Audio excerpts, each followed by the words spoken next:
Hi guys, today we'll be talking about arrays. Uh, so till now we have we know what int and char and float are, right? These are the way we store. These are the type of memory that we can store in C++ that we know till now. So in int we can store numbers like 1, 2, 3. In char we can store characters like A, B to Z, and in float we can store decimal numbers like 2.05.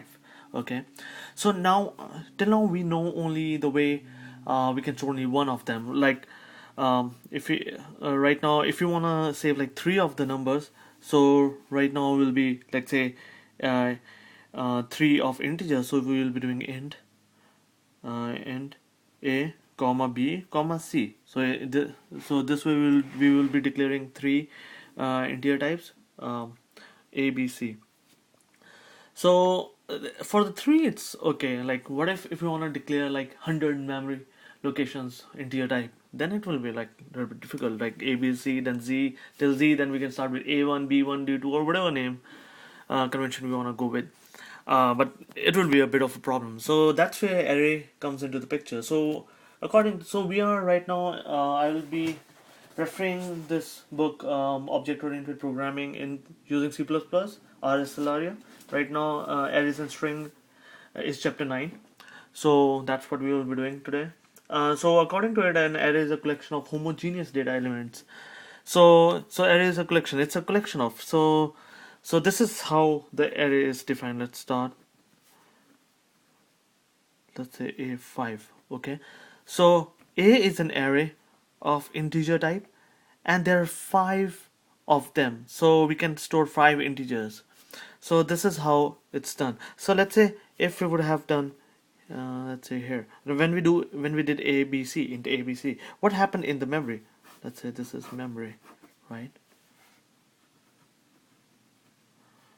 Memory. So what happened? There was a memory location A, B, and I mean anywhere C. Okay. But when we do this, what happens in memory is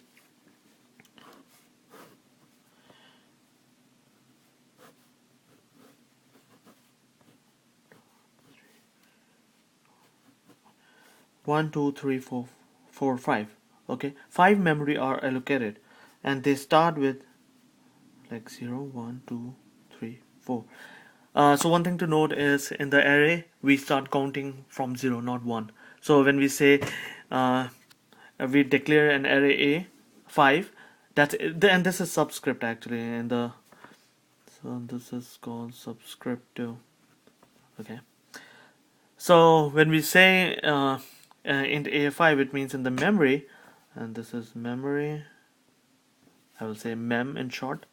uh, the compiler allocates a memory of size 5, and it names it as A, and these are all integer types. Okay, so and this is also one dimensional array. Okay, this is one dimensional array. Okay, so yeah, so this is and the syntax for the array is, so according to book it's type, then array name, then array size. Okay, so according to our this above definition, type is int. So in here if you wanna compare, so here the type is int, array name is A, which could have been anything, A, B, any John or anything, and the array size is 5. Okay, so that's, and this is for the one dimensional array, and this is not the common bracket, this is square bracket. Okay, so that's how the arrays are declared. And the same thing, I mean the type can be anything, like type can be float or char. Okay, so and here's one contiguous memory. Contiguous means they are allocated like in a one straight, like one next to another. Like here we saw like the A was there, B can be anywhere in the memory, C can be anywhere in the memory. If this is a whole, we can have any other memory locations over here, here. Okay, sorry, here and here there can be anything. Okay, this is contiguous and this is not, since there's between A and B there can be any other memory locations too. So this is not contiguous. This is contiguous. So that's the declaration of the one-dimensional array. That's how we declare it. Okay. Now about accessing an array. Okay. So if you want to access an array,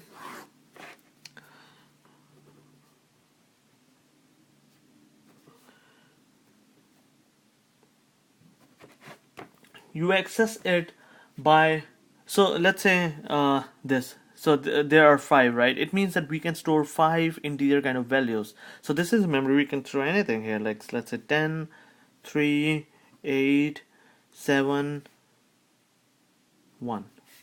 Okay, we can store. So now if we wanna access this memory location, what's the value in this? That's 8 as of now, we know.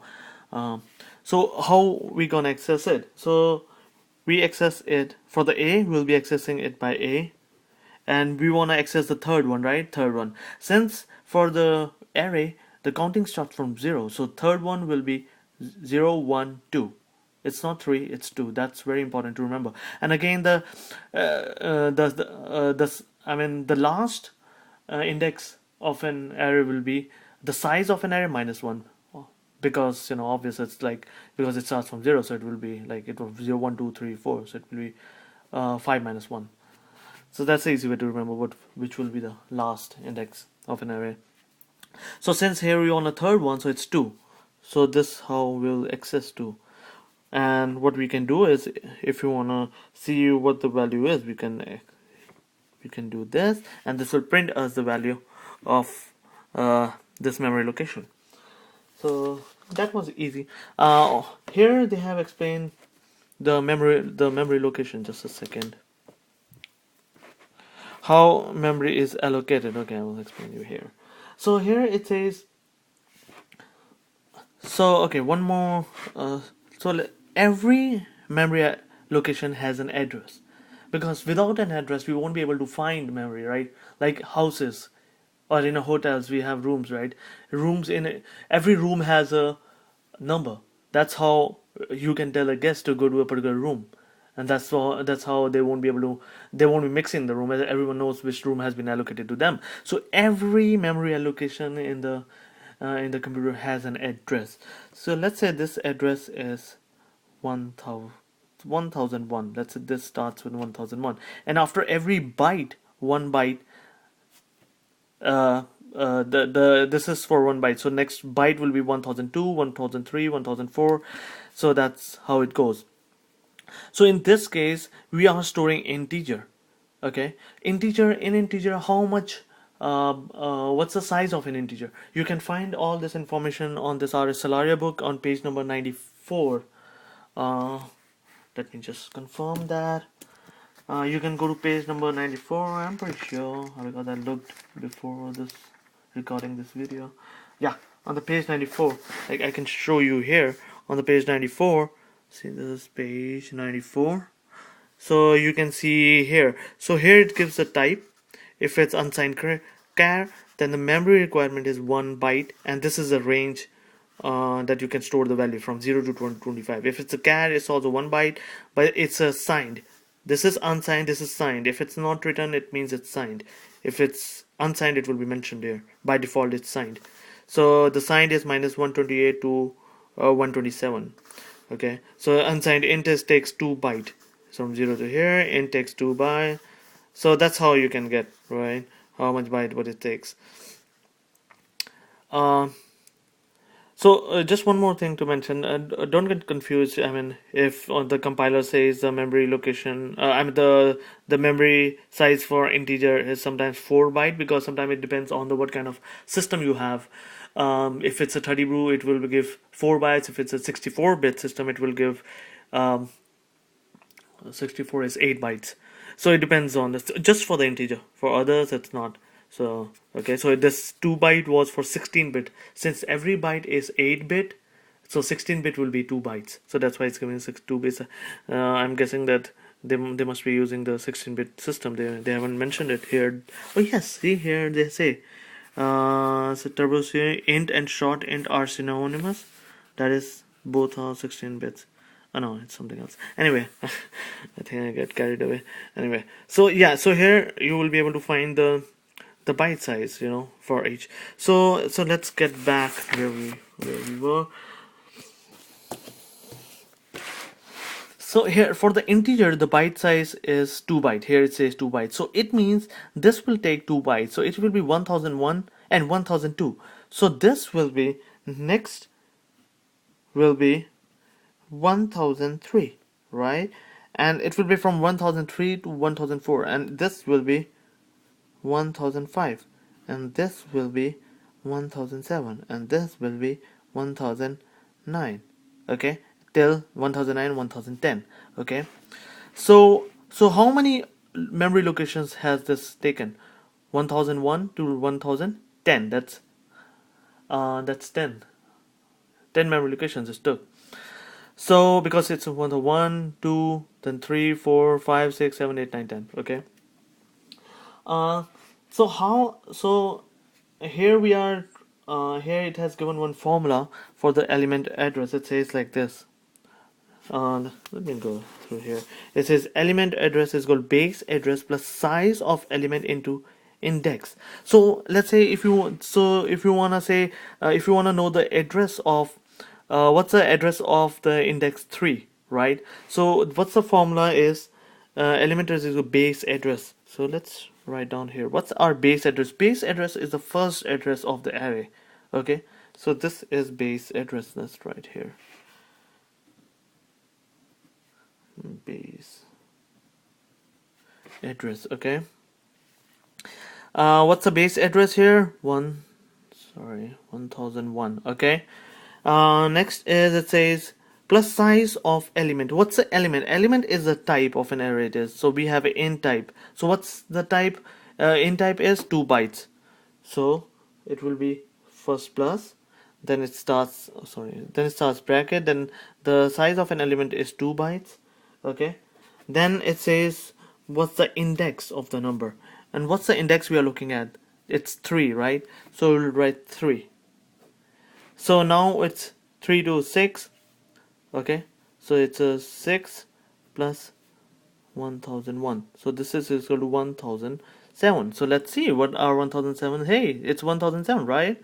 So that's how you can calculate the address of your any array index. Same could have been for the, let's say, if you want to see for the 2.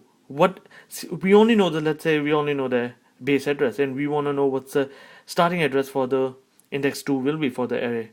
So here will be just replace 2, since that's the int size, into 2. That will be 4. 4 will be here. 1001 plus 4, that's 1005. And voila, here is 1005. So that's great. So that's what this whole formula is all about. Oh, see here, they have taken the same example. Though they have started with 1000, we started with the 1001. So it's also looking for 3. And 2 into 3, it's 1006. Okay, so that's how they came here.